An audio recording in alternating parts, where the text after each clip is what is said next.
இயேசுவை போல ஒரு ஊர்ல பள்ளிக்கூடம் ஒன்று இருந்தது. அந்த பள்ளிக்கூடத்துல ஆண்டு விழா நடத்தும்படியாக தீர்மானம் பண்ணது. எப்பொழுதும் நம்ம நடந்ததை விட இந்த ஆண்டு நம்ம என்ன பண்ணுவோம், சிறப்பா இந்த பள்ளி ஆண்டு விழாவை என்ன பண்ணுவோம் நடத்துவோம் அப்படின்னு சொல்லிட்டு ஒரு சிறந்த ஒரு பேச்சாளர் ஒருவர் என்ன பண்ணுவோம் அழைத்து இந்த நிகழ்ச்சியை நடத்துவோம் அப்படின்னு சொல்லி என்ன பண்ணாங்கன்னா தீர்மானித்தாங்க. அதன் அடிப்படையில் மிகப்பெரிய மேடை பேச்சாளர் ஒரு என்ன பண்ணாரு, அழைக்கப்பட்டாரு. அவர் அழைக்கப்பட்ட அந்த நாளிலே அந்த பள்ளி வளாகத்துக்குள்ள போகிறாரு. அப்படி போகும்பொழுது அங்க ஒரு காரியத்தை கவனிக்கிறார். அங்க நடந்த ஒரு காரியம் என்ன அப்படின்னு சொல்லி பார்த்தீங்கன்னா, அங்க ஒரு துப்புரவு பணியாளர் என்ன பண்றாரு, அந்த பள்ளி வளாகத்தை சுற்றி என்ன பண்றாங்க, துத்து அதனுடைய காரியங்களை என்ன பண்றாங்க செய்யணும். அதை கவனித்த இந்த மேடை பேச்சாளர் ஒவ்வொரு மாணவர்களும் அந்த துப்புரவு பணியாளரை கடந்து என்ன பண்றாங்க, போய்கொண்டே இருக்கிறத பார்க்கிறார்.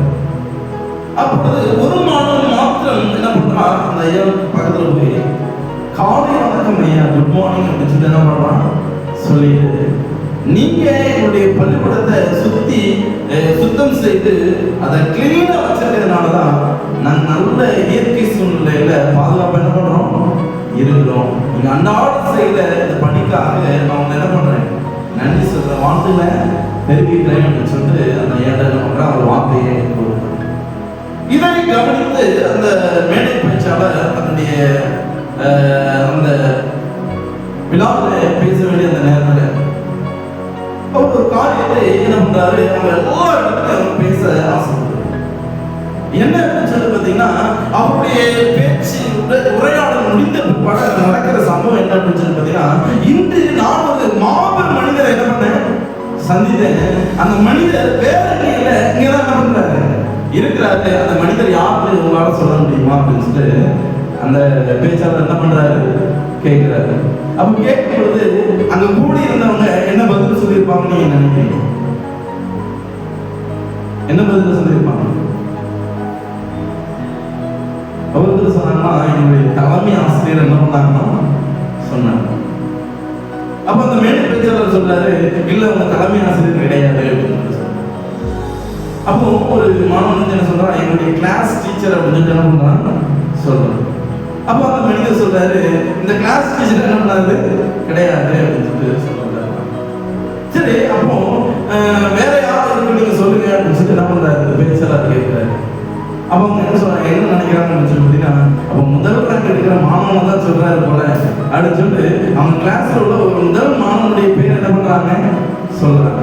அந்த அவர் சொல்றாரு, அவனும் கிடையாது, அந்த முதல் ரேங்க் எடுக்கிற அந்த பையன் என்ன பண்ணாது கிடையாது. சிறந்த மனிதர் யாருன்றத நீங்க சொல்ல முடியுமா அப்படின்னு சொல்லிட்டு மறுபடியும் என்ன பண்றாரு கேட்கிறாரு. ஒவ்வொருத்தரும் ஒவ்வொரு பேரா சொல்றாங்க. அந்த இல்லையா எங்களுக்கு தெரியல, நீங்களே என்ன பண்ணிருங்க சொல்லிருங்க, உங்க மைண்ட்ல சிறப்பு மனிதர் யாரு இருக்காங்க உங்களுக்கு தான் என்ன பண்ணும் தெரியும் அப்படின்னு சொல்லிட்டு என்ன பண்றாங்க. அப்பொழுது அந்த மனிதர் என்ன சொல்றாரு அப்படின்னு சொல்லிட்டு பாத்தீங்கன்னா, ஏதோ அந்த முதல்வரோட அந்த ரெண்டாவது பையன் இருக்கான அந்த பையன் தான் சிறந்த பையன் அப்படின்னு சொல்லிட்டு சொல்லுகிறத. ஏன் நீங்க அந்த நபரை சிறந்த ஒரு மாமனிதர் அப்படின்னு சொல்லிட்டு சொல்றீங்க அப்படின்னு சொல்லிட்டு கேட்கும் பொழுது அங்க அவர் சொன்ன காரியம் என்ன அப்படின்னு சொல்லி பாத்தீங்கன்னா, பள்ளி வளாகத்துக்குள்ளாக நான் என்ன பண்ணேன் வந்தேன். அந்த வந்து இருக்கிற அந்த சூழ்நிலையில எல்லா மாணவர்கள் என்ன பண்ணாங்க, இந்த துப்புரவு பணியாளரை என்ன பண்ணாங்க கடந்து சென்றார். ஒருவர் கூட அந்த பணியாளர்கள் என்ன பண்ணல பேசல.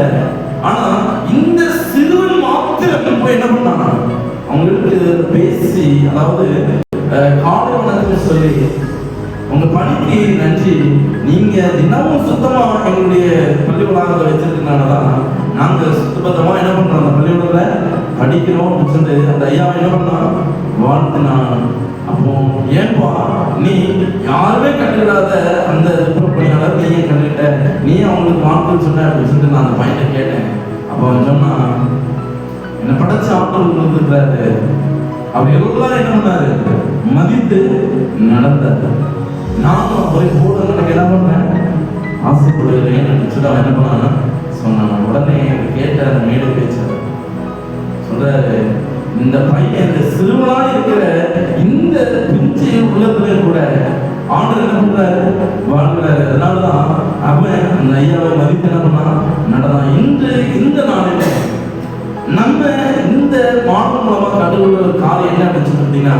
உங்க பள்ளி உலகத்தில் இருக்கிற எல்லா நபர்களையும் நீங்க என்ன பண்ணுங்க, யாரையும் உயர்ந்தவர்கள் தாழ்ந்தவர்கள் என்ற பாகுபாடு இன்றி எல்லாரையும் சரியாக சமமாக என்ன பண்ண வேண்டும், நடத்த வேண்டும் அப்படிங்கிற காரியத்தை அந்த மேடை பேச்சாளர் என்ன பண்ணாரு, பேசினார். இதற்கு நாம் கற்றுக்கொள்ற ஒரு காரியம் என்ன அப்படின்னு சொல்லிட்டீங்கன்னா, திராவியான தேசங்களை உயர்ந்தவன் தாழ்ந்தவர்கள் பார்க்கல, மிகவும் சிறிய எளிமையாகிய நம்மளை தேடி திராவியான இயேசு வந்து என்ன பண்ணாரு, வந்தார் அப்படின்னு சொல்லுகிறதை இதுதான் கலாத்தியர் எழுதின நிருப புஸ்தகம் விவனமாக சொல்லுகிறதை நாம் என்ன பண்றோம் பார்க்கிறோம்.